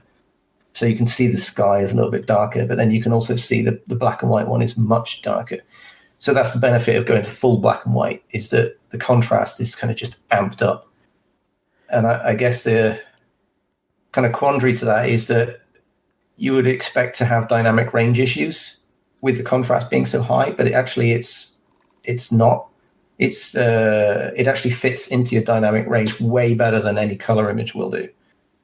Just on the, earlier on. I was just looking at the London photos that you've got, which are great. And I'm just got onto the mixed spectrum one now, and there's a shot there that you were just talking about. I think where it's a landscape shot with valleys and mountains in there. On the left, you've got black and white. Then we have a normal shot, which is dull compared to the one on the left, and it's also quite boring compared to the one on the right, which is the color infrared. And I'm just wondering, was that taken on the same camera, that normal shot in the middle? Yes. Right. So what's the filter arrangement there between? I take it, did you take a filter off on one, or did you literally take a normal photograph that's been on this converted camera, and then you do something to the pictures. No, it's 3 different images aligned, because they never do properly align. The middle one, because you always need a filter of some kind with full spectrum. I mean, you could just shoot full spectrum if you want to, but it's a mess. I don't think anyone really likes that. It just looks like it's heavily kind of magenta casted rubbish, whereas it's influenced by UV, color, and infrared, and it's just it's a mess. Also, your focus is way off because you can't deal with all 3 spectrums. But so this one was using an external hot mirror. So in the same way that when you shoot normal photography, your hot mirror is on the sensor. In this regard, the hot mirror is now in front of the lens. They're a little bit difficult to come by. When I started off, I thought that I could get away with a UV-IR blocker or UV-IR cut filter. I thought, well, that makes sense, right? It's blocking infrared and UV, so it just lets through color, and that will give me a color image, but it doesn't really work. You still get quite a heavy magenta cast, and it's apparently what somebody told me was that it's to do with the fact that a hot mirror is supposed to absorb infrared light, not reflect it. I was going to say we've I don't know if I missed it earlier, but you keep talking about hot mirrors. I think I missed the what we're talking about here, because we're obviously talking about mirrorless cameras now. Yes, but we're talking about mirrors. They refer to the filter that sits in front of your sensor on a normal camera that blocks out infrared and UV as a hot mirror. So even when I'm using that as an external filter, I call it a hot mirror. I think that's probably incorrect. Right. But and the you mentioned way at the beginning that the filter in front of the Sony sensors is like super thick, right? Yeah, it cuts off pretty much all infrared as far as I know. So if you just stick an infrared filter in front of your lens, you won't really get an infrared effect. So when you, first I got to say, like, it takes some serious dedication, I think, to when you're buying a new camera to just like go and get it converted. Especially 5 years ago when I didn't know it was going to work very well. But that conversion, I assume, involves removing that filter, right? Yes, in part. So just out of curiosity, if you remove that infrared filter at the front of the Sony sensor, does that also improve its performance with like wide-angle rangefinder lenses? Yes, it does. So, for example, one of the conversion companies that I have dealt with in the past, Kolarivision in America, they actually have a specific filter replacement service that does specifically improve that. So you can have that on a normal color camera. So they just leave the hot mirror as is, and they just replace it with a much, much thinner one. Mm-hmm. And it improves that. Or you can have that as well as your full spectrum or infrared or whatever you want. So they do it in combination.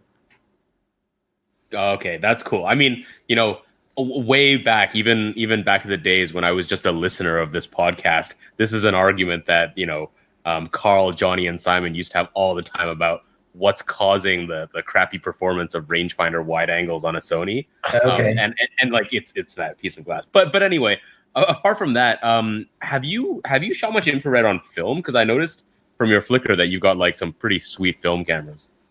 A little bit, but not a huge amount. It's so much easier when you have a digital camera that I tend not to go back. But there is part of me that still kind of likes trying to do that. Well, I guess you don't have to deal with reciprocity failure on digital, right?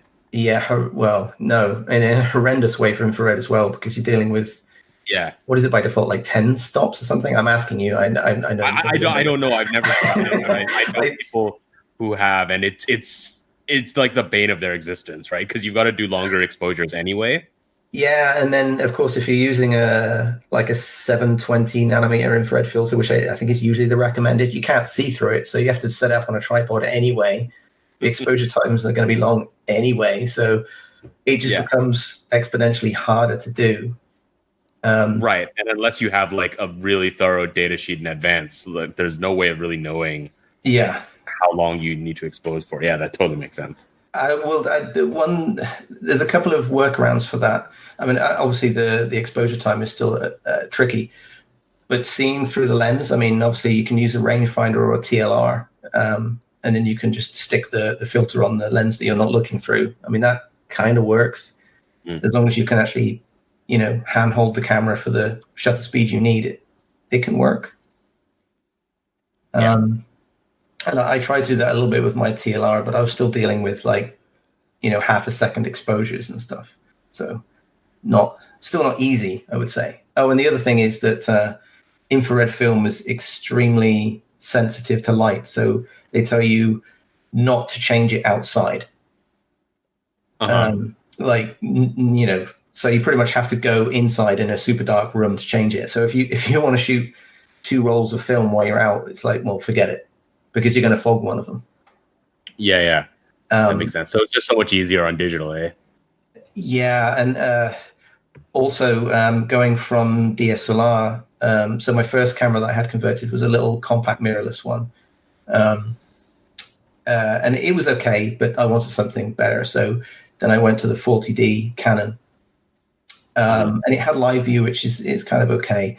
But going from a DSLR to mirrorless cameras is just complete game changer, because you can see the spectrum that you're shooting in real time in the EVF and the rear screen, which is just huge. Yeah. You also, with DSLRs, you have focus offset, because infrared focuses at a different distance. Right. So if you've noticed with old classic lenses, you tend to have a little infrared marker on it, right, for where the offset is. Yeah. Gauge. And I've noticed with mirrorless that gauge is often quite poor. It's just wrong. But apart from that, mirrorless doesn't have that offset issue, because with DSLRs, the problem is because your focus is done not on the sensor plane. But mirrorless is done on the sensor plane, so there's just no focus offset. Oh, that totally makes sense, yeah. And it's so much easier if you're just dealing with an autofocus lens. Like, for this multi-spectrum image, for example, I literally just hold one filter in front of the lens, click, hold the other one, click, hold the other one, click, and just fix the white balance and post, and you're done. I mean, that's how I can get away with the clouds being roughly the same. They're slightly off, but yeah. Are you doing any when you're shooting some of these like infrared shots? Are you doing any like how do I put it? Sort of like colorization afterwards? Because there's one shot in particular, right? Like you've got this sweet black paint Canon P and Canon 50 1.2 black version, right? Oh, that one, yeah. Yeah. So the when I first bought this lens, I remember that I went on Flickr and I looked up the Canon 50 1.2 LTM. And one of the top photos that pops up is your shot with it of it's a portrait, and then it's infrared and her eyes are orange. Oh, okay. And I didn't know that this was an infrared shot, and I didn't know it was your picture at the time. So I remember when I saw this picture thinking, what the hell is going on with this lens? So yeah. Sorry about that. No worries. But like those orange eyes, is that like as captured, or are you doing anything afterwards?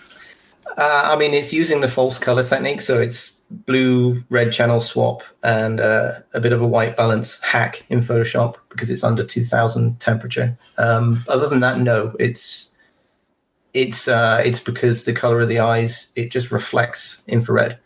So the reason why foliage comes out yellow in infrared is because it's reflecting a lot of infrared. Right. So it's the technique you were talking about earlier with Simon. Yeah, exactly. Gotcha. I've noticed recently that people's eyes actually reflect different amounts of infrared. And my wife just happens to reflect a lot of infrared, which is strange because her eyes are very dark and mine are super blue. Mine come out darker than hers in infrared, which is weird. So that's super cool. So you could like take side-by-side portraits of people sort of normally and then in infrared, and the difference in sort of color and brightness of their eyes could come out totally different. It's a smaller change than in reality, but yeah, different still. Yeah. Hey, can I ask you about this lens hotspot list thing on Kolarivision. Oh yeah, okay. Is this something that you are like in charge of maintaining, or is it like a community effort? Do you mean the one that's on my website or the one that's on Kolari's website? The one that's on Kolari's website, but I guess on the one on your website would be one that you're doing, right? Yeah. So, I mean, Kolari's has existed for much longer. I used to use it to tell me what lenses I should go and buy for infrared. But I had so many inconsistencies, I would say, with the results on there. So the way that they do theirs is anyone can report them, and they don't have to have any specific level of knowledge for infrared. And for some people's photography just don't show up with the hotspots that well. Okay. It depends on a lot of things. It can also depend on which part of the world you live in, mostly depending on the angles of the sun and all that kind of stuff. So I didn't really like it. It kind of gives a lot of misinformation. Right. And I decided to do something a little bit more accurate, because another problem with it is it tends to put lenses into two categories. Does it hotspot or doesn't it? And I found that to be, again, disingenuous, because I found every single lens hotspots, even the proper pro infrared Zeiss lenses, they still hotspot if you push them hard enough. Right. That is apparently a very contentious issue. Some people don't like the fact that I say that happens. But your list is much easier to understand, because like that giant list, some of the same lenses appear on both the good and the bad list. Yes. So that was clear that it was like crowdsourced. Exactly. Yeah. Yeah. But it's interesting, because like when I look at the list on your website, or even that one, it's fascinating how lenses that I would otherwise assume were quite similar can perform so differently, like on this kind of hotspot measure, right? Yeah, they do. But also, yes, sorry, go on. I was going to say that I found that there's a few trends with this, and it seems to be wider lenses are usually poorer performance, as are newer lenses, faster lenses, and zooms. Except for the Konicas, it seems. The Konicas were a bit of a standout. I mean, once I started to find a few really good ones, I wanted to find their entire catalog, and that pretty much is it. If I was to try and do that with Nikon, of course, I would just run out of money really quick. You know why I think this is the case? Because I mean, Johnny Simon, I don't know if you guys have looked at this list, but it's like every manufacturer is listed, and they've all got some bad infrared lenses, some good ones. The Konica AR list is very thorough. It's like almost, I think, every Konica AR lens ever made, almost, except the fisheye and the 28 1.8. Oh yeah, the 28 1.8. Yeah, I want that, but again, it's expensive. There's one of those for sale in Hong Kong right now. It's crazy expensive. Yeah, it's like $1,000. But the Konicas they're highly rated across the board. And I wonder if that's because Konica used to make infrared film. Yeah, that occurred to me as well, actually. I mean, all classic lenses pretty much would include that focus offset for the infrared on the So, I mean, you could look at it and say, oh, well, old lenses were more built for infrared in mind. And at a certain point, manufacturers went, oh, we don't care. We're just going to make them bad for infrared, and, to hell with the consequences. But I don't think that's it. The fact that they made infrared film, that could have more legs to it, I think. Yeah, I mean, that makes sense, because like the fact that to me, that's the first thing that occurred to me when you said like the Konica lenses are particularly good. I was like, oh, because they made infrared film, so they would want to optimize their stuff for it. Yeah, it's quite possible. I mean, even up to their, apart from the fisheye, the widest lens that they've got, the 21mm, that's still really good. Yeah, the performance drops a little bit, but it's still really good.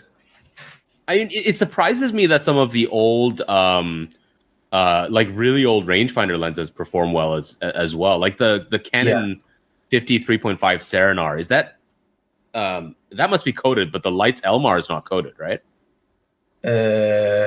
I don't know.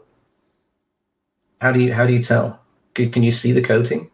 You should be able to. Johnny, do you know the Lights 53.5 Elmar collapsible? Yeah. It's uncoated, right? Well, it probably was originally uncoated, but a lot of them are coated because they were coated after the fact. Yeah, you could send it back to the factory Yeah. and coat it. But I think if you look at the one that you've got and like sort of move it under a light, you should be able to see whether. Yeah, you should be able to. Yeah, I mean, yeah. Usually, you can just tell by the color of the surface of the glass. Okay. Yeah. Do you know what color it was? If it was coated? Well, if it looks like it probably has a bluish cast. I'm guessing it would have a bluish cast to Or it. they have like slightly greenish. Yeah. The uncoated ones would tend to look just like a reflection from let's say a window. If you're standing in a room and there's a would just look like kind of whitish, right? Yeah, It would definitely have a color cast. Right. Yeah. Yeah, and it shocks me that the 51.2 Canon as well. That's really high up on your ratings. Yeah, that shocked me. I did not expect that. I mean, I know it's an older lens, so I would imagine less coated, less advanced coatings, but it can. Yeah, like I say, usually faster lenses are not so good. Although I did test the Konica 57 1.2, which I think Simon you own, right? Yep, absolutely do. Well, there you go. If you want to get into infrared, use that. Well, funnily enough, I've actually only just picked up a camera specifically to use that lens. Okay. And and that was because for the competition that we're going to be running soon, which we've also had an idea as to how we're going to give away this 40mm f1.8. We'll talk about that another time. But that Konica is in Hong Kong now, so we're going to see some amazing shots from that very, very soon from Perry. But I bought that lens with a Konica FS1 with a view to actually the light seals were trashed on it, but it was a very nice camera. So I've actually now learned how to change light seals badly. Nice. But yeah, my motivation was specifically to use that 57 1.2 and run a roller film through it with that camera.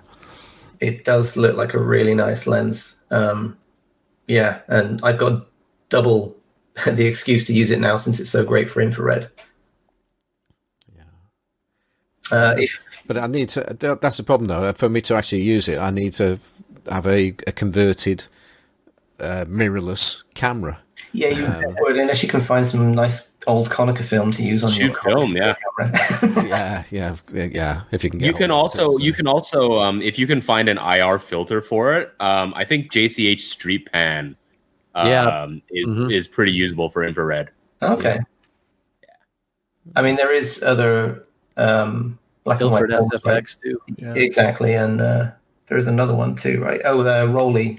Yeah. I must admit, I was thinking, for some reason, I was thinking more about color.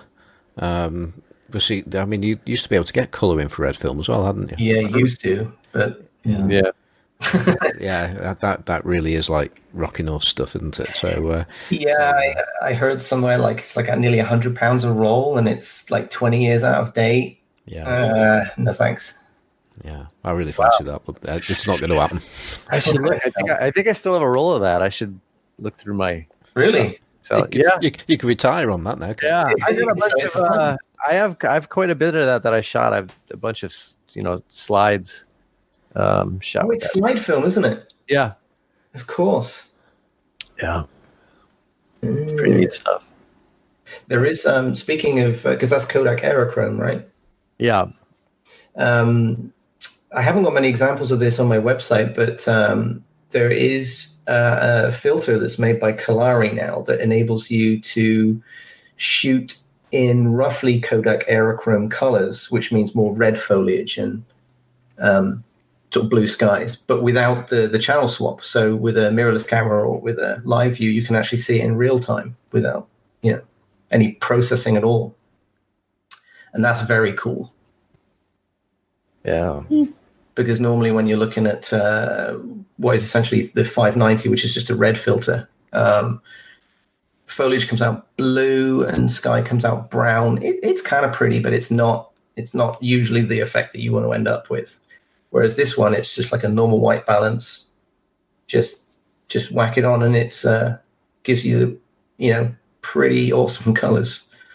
It's a bit expensive as a filter. I think it sort of starts around $100, but yeah, again, it's a bit like the using mirrorless cameras for full spectrum. It's a bit of a game changer because you couldn't do anything like this before this existed.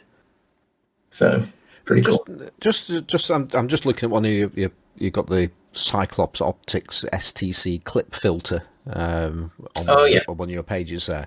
And I don't know if I've missed this, but is it possible to convert your camera to full spectrum and then use one of these clip-in filters to convert it back to normal for normal use? Yes, the STC do a hot mirror that cuts off at 615 nanometers, which apparently is very close to what Sony's stock is. And then you could just use it like that for color images. And then if you just fancied it, you could just rip it off and either put an external one on or put a different internal filter on. And then you wouldn't need external filters at all. Right, I mean, that's quite appealing because just having a camera that will only, there's a bit of a one-trick pony, if you like, and you've got to use it for IR is a bit extreme, isn't it?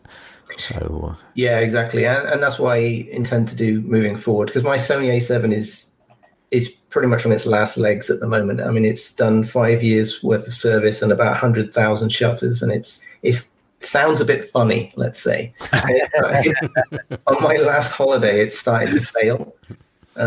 Like I would be taking these pictures of like this hot air balloon coming over the mountains in Slovenia, and I was like, that's the prettiest thing I've ever seen, and the camera would just seize up, and I'd be like, oh, I need a new camera. And it's getting on a bit. I think it's done pretty well, but so yeah, I literally got my A7 III in the shop now, having that converted to full spectrum, and the idea is that I'll give it a go using these internal STC clip filters and see how I get on with that. And then I go, I won't need any external stuff at all. But the reason why that might not work for me is that I like to switch spectrums quite frequently, and changing the clip-in filter next to your sensor often is a little bit, I don't like the idea of doing that. Yeah. At least you're not going to get dust on your filter, on your sensor, at least, anyway. Yeah, there is definitely you get it on your filter instead. Yeah, I mean, the swings around it, because I remember like justifying it like that to myself. And yes, while it's in there and you're changing lenses, you don't get dust on the sensor. It's like the Canon EOS R, right? And the blades go over when you turn it off. But every time you change the damn thing, you're exposing it to way more dust. So yeah, swings and roundabouts. Yeah. Right. Well, I think we need to start bringing things to a bit of a close. Ed, cool. It's been fascinating talking to you, and I think there's been some really thought-provoking discussion there about things that we can go out and do, and which is great when that happens on the podcast. I mean, I think we all wanted to run out and take pictures of dead plants when Isabella Cuadez was on last, and now I want to take bokeh panoramas and everything I can. So thank you for the inspiration there. Yeah, sorry about that, by the way, and thank you, Johnny, for the idea of the different sort of speed things with bokeh panoramas. I'm definitely going to be trying some of that out. Cool. Looking forward to seeing those results. Yeah, definitely. Thank you. Yeah, and Ed, can I ask you one last question? Sure. If there are any like inspired listeners right now, if you were to recommend one sort of budget classic lens to use for infrared, not for bokeh panoramas, okay, what would you go for? Can you give me a budget and a focal length, or shall I just wing it? Simon, why don't you define budget? Well, I think I can answer this question anyway, and that's go to Ed's site, and so that's at edwardnoble.com, and then /hotspots, and you can see exactly which lenses that he's tried. But he's got some lenses there that are, because there's a designation B for budget, right? But there are lenses there that you guys would clearly define as budget, which are not marked budget, like that Konica 41A, the Minolta 45 f2, etc. So yeah, that's. I mean, I usually put that denomination in because there was a non-budget version of that lens as well. So it doesn't necessarily mean it's of a certain budget. So I see. There's, for example, like a Nikon E series, for example, I put that down as a budget. So let's say 50 pounds or less. Is that realistic? Yeah, it is. And I know this may be a good segue for your competition, but I would recommend the 40mm Konica. Although I did say it's one of the worst Konica ones, it's still a really good lens for infrared, and the focal length is brilliant. I love 40mm. On your scale there. It's an 8.2 out of 10, which is one of, as you say, which is one of the lower. In fact, actually, no, it's the lowest Konica. It is the lowest one. Yeah. Actually, I'm just going to try and click on links. I can't remember how many samples I have on there. There is something. Yeah. Yeah. Okay. So there's some samples on there, so you can see what it does give. Yeah. Well, I think the simple thing is just point people at Konicas, really, because most Konica lenses are very affordable. That's true. The one downside of that is that Konica lenses don't work on SLRs. I think most people that come and listen to our podcast or go onto our Facebook group end up on a mirrorless camera at some point. It's just a trajectory that they go, and then the second trajectory is that they end up buying film cameras to go with the beautiful lenses that they've bought, which is pretty much direction I've ended up going. I gotta say, the Konica lenses, the fact that they don't really work on SLRs makes them all the better for mirrorless, because like I'm delighted. Simon just sent me the 41.8 with an adapter, and I'm delighted at how small the adapter is because of the flange distance of those lenses compared to that's true giant obnoxious adapters that you have for like certain other mounts. Yeah, I mean, back when it was the first lens I ever had for my Sony, I remember thinking like I really wanted the Zeiss 35 2.8. But this lens, it isn't much bigger. It's over a stop faster, and it costs you like, what is it, like a tenth or less? Mm-hmm. I mean, it's a no-brainer, really, because it's really pretty sharp. I mean, I'm not saying it's the sharpest lens ever, but for what it is, it's pretty damn sharp. At f 2.8, it's really nice. Yeah, and I really enjoyed it as well for portraits. You get close up, and you're not worried about the edges too much. So portraits, I thought it was great at 1.8. I think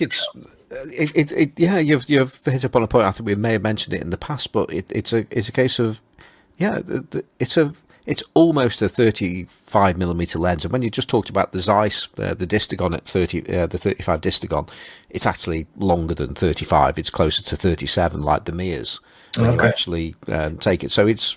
I mean, I don't know whether the 40 is closer to being a 42, or whether it's a 40, or whether it's a little bit shorter. I don't know, but the difference between that 40 and a Distagon in terms of angle of view is tiny, and that extra bit of light that allows to it makes it incredibly versatile. And as Perry said, when you've adapted it, it just goes to be about the same size as a normal lens would be sitting on an SLR. So it's win-win-win.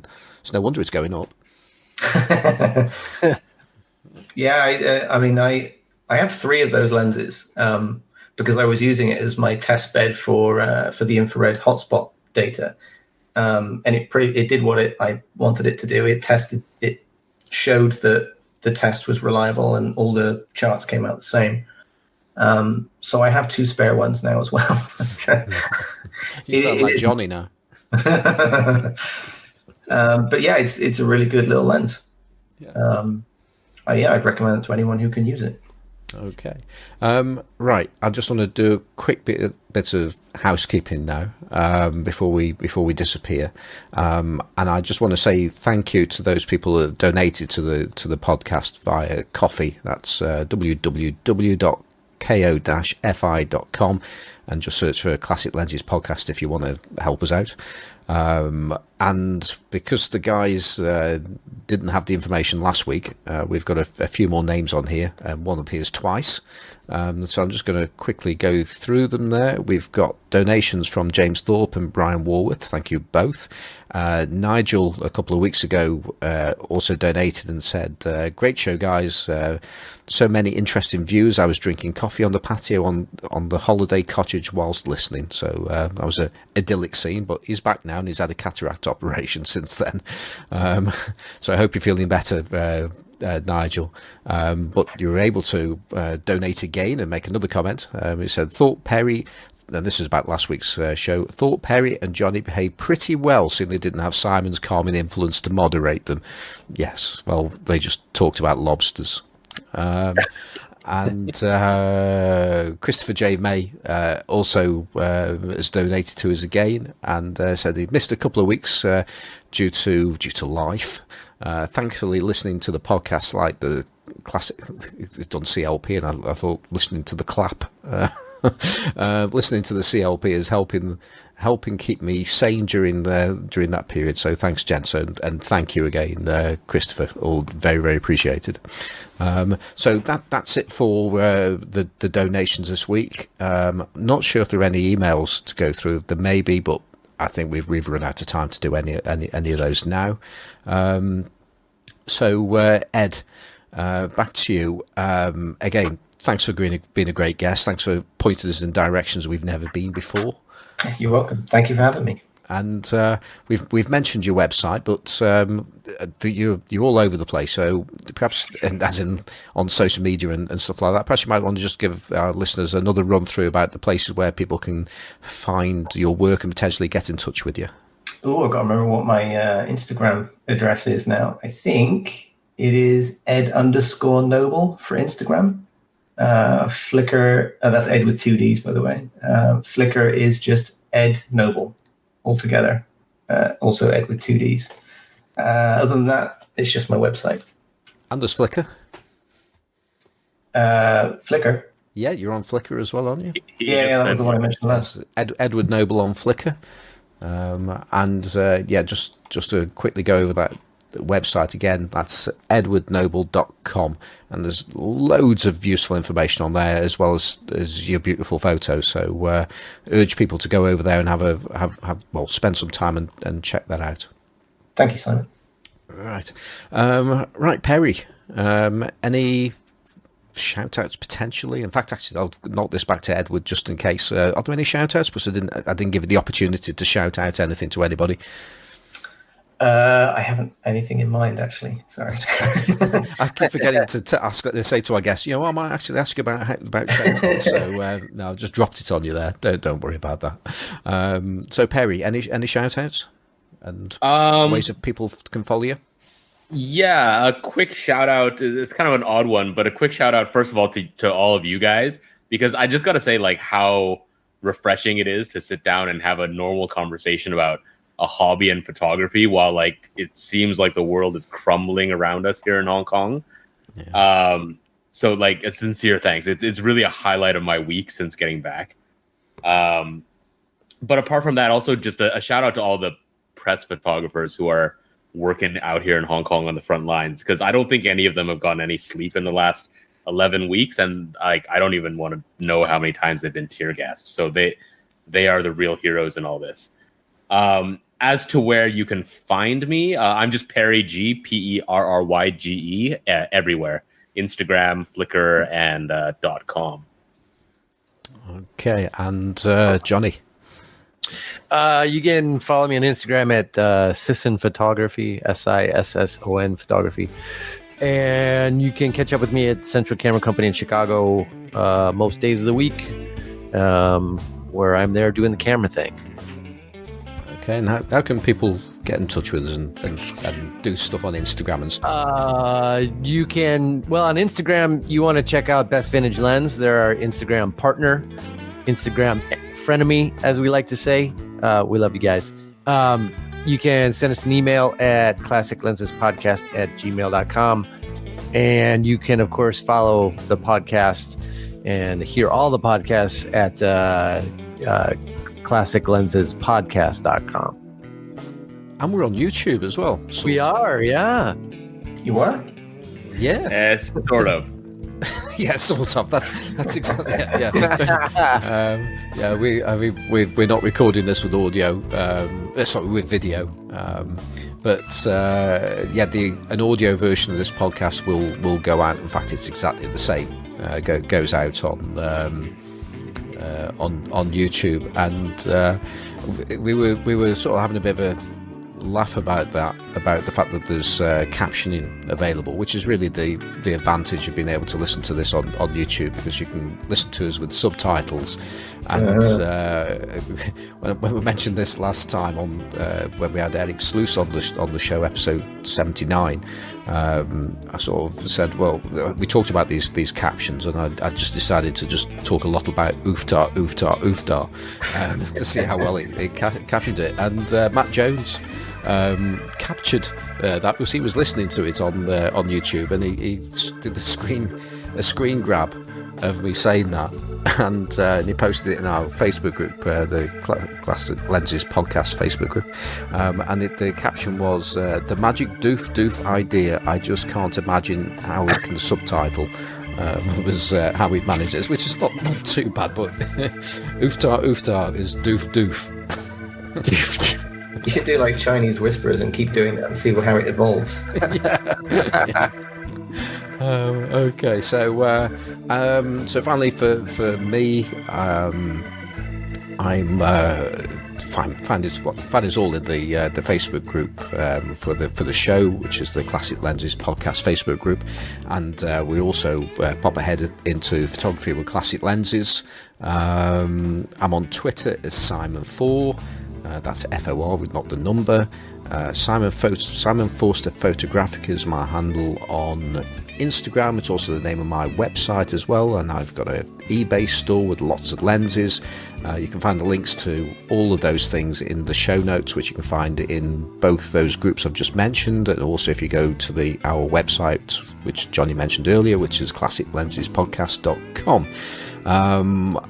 You can also hear me once a fortnight on the large format photography podcast as well, who I do that with Andrew Bartram. And interesting, the one that is just about to go out on Friday this week, we had Jason Lane with us, and Steve Lloyd from Chroma Camera, but I'm just mentioning this for the sake of Jason Lane, because he was with us back in episode 64 for a really interesting chat about lenses, and we've had a good chat with him again in the LFPP, as we call it, more about dry plates and things like that. But we are going to get Jason back on our show at some point in the future as well. That was a great conversation we had last time, and we're going to do something similar again.